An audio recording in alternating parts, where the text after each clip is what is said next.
Good morning po, good morning mga kabengbeng. So yan, napakapoging unit ng ating nasa harapan ngayon.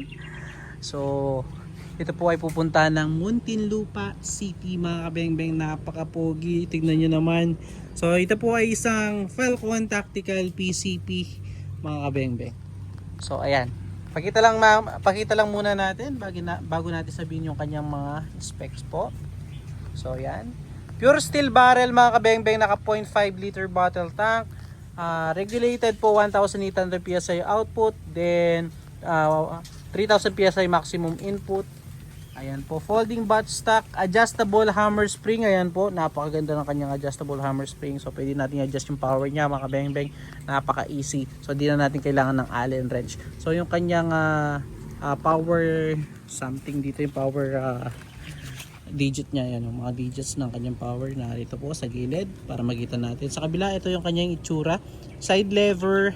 Ayan, napaka-pogi, napaka-detalyado. Full CNC po mga kabengbeng, pure steel barrel po yan. Adjustable din po yung kanyang trigger para sa kanyang sensitivity. Napakatibay at napaka-sturdy na underrail grip, underrail, sorry. Then ito po pala ay unit ni Sir Herbert Makasait ng Muntinlupa. Sir, ito na yung unit mo, sir. So ayan, napakapogi. Salamat po pala sa tiwala, sir. Wala pa po sa kanya yung unit mga kabengbeng. So bayad na ito. Salamat po talaga. So sir, ito na yung unit mo. Grouping test natin maya maya yan. So nilagay ko lang dito para at least makita muna yung detail niya. Grabe ka pogi mga kabengbeng. So tara, samahan nyo ako. Lagyan natin ito sa ating gato para ma-test na po, no? So tara, samahan nyo po ako. So yan, narito na po tayo sa ating gato, no? So yan si Utol mga bengbeng. So piniprepare na yung unit natin para ma-grouping test. So gagamit tayo ng side cam mga kabengbeng. Gagamit tayo ng side cam para makita talaga natin yung magiging patama niya sa scope, no? So gagamitan natin ng side cam mga bengbeng. So 37 meters yung ating target grouping test natin. Using local pellets lang po. Local pellets lang natin gagamitin, mature lang, no? Ayan, unresized and sorted straight from the box ng mga bala. So ito po pala yung kanyang kabila, no? So kanina hindi natin makita ng full. So sir, ito yung kanyang F0 Falcon 072 serial number niya, no? Then ito yung kanyang digits ng kanyang adjustment. Then ayan. So yung kanyang ang tawag dito, buffer tube, tinadtad na po ng mga Allen para walang galaw. So yan, mas sturdy na, no? So yung konting galaw niya sa folding na lang po, no? Then adjustable buttstock mga kabengbeng. Ayan, napakaganda. CNC din po yung buffer tube niya mga kabengbeng. So ito, subukan na natin. Nalagay ko po natin yung ating side cam para dire-diretso na po tayo. So Sir Herbert Makasait ng Muntinlupa. Sir, ito, lagay ko po yung ating ang tawag dito, yung ating camera. Hoping na hindi tayo mahirapan maglagay ngayon. Pala. Oops. Wait lang po, ayusin lang natin, no?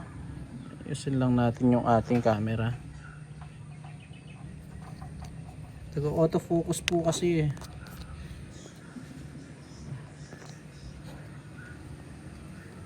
Ayan.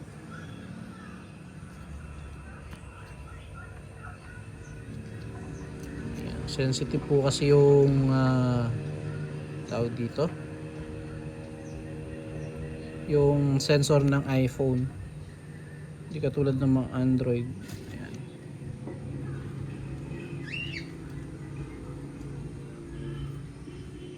Ayan. So subukan po natin. So ayan, buti na lang nailagay natin agad. So gamit natin pellet, mature pellets po. So ito, subukan na po natin, no? First shot po tayo, local pellet lang na mature mga kabengbeng. So actual nating groupings N is 0 po, no? First shot po tayo. Ayan po. So adjust natin yan, yung ating scope. So ganyan lang po kadali mag-zero kapag may gato po tayo, no? Sumobra ng isang click. Yan. Second shot. 12 rounds po pala yung kanyang magazine, no? So medyo bumaba. So syempre zeroing muna tayo. Hindi pa natin talaga nakukuha yung zero nya. So yun yung sa ilalim. Tama yung adjustment nya kanina. So siguro sa pellet lang yung ating unang shot. So try natin ulit kung naka zero na.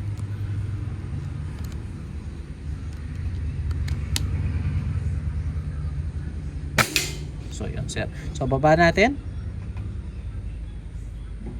Yan, baba natin. So ito na po yung ating final groupings. First shot po tayo ng ating final groupings. Konting adjust lang.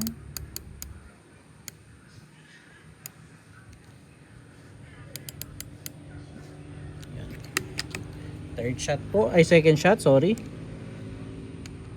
Second shot. Pangatlo po. Kaganda tumama sir. 37 meters po using local pellets na Meteor. Pangapat na po yun, pang lima na tayo. Pang anim. Grabe sir, kaganda tumama po. Pang pito.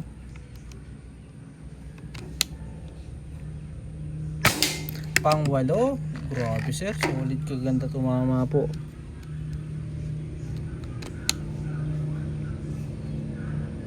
So may mga nagko-comment na tatama daw dahil nakagato mga kabengbeng. So kaya natin ginagato para may stable yung unit, para makita natin kung accurate yung barrel mga kabengbeng. Hindi natin pinapakita dito kung magaling ba kung bumaril o hindi. Pinapakita po natin dito na consistent yung ating unit na tumatama talaga sa iisang target, no?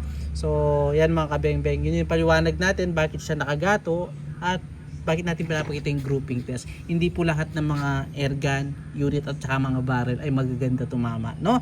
So may mga barrel po sabog-sabog talaga mga kabengbeng. So sa atin, bago natin talaga ilabas, i-grouping test natin, i-assure natin sa ating mga kabengbeng na okay yung unit bago natin ipadala sa kanila, no? Ganun po mga kabengbeng. Pang walo na to, pang siyam. Pang walo daw. At pang siyam.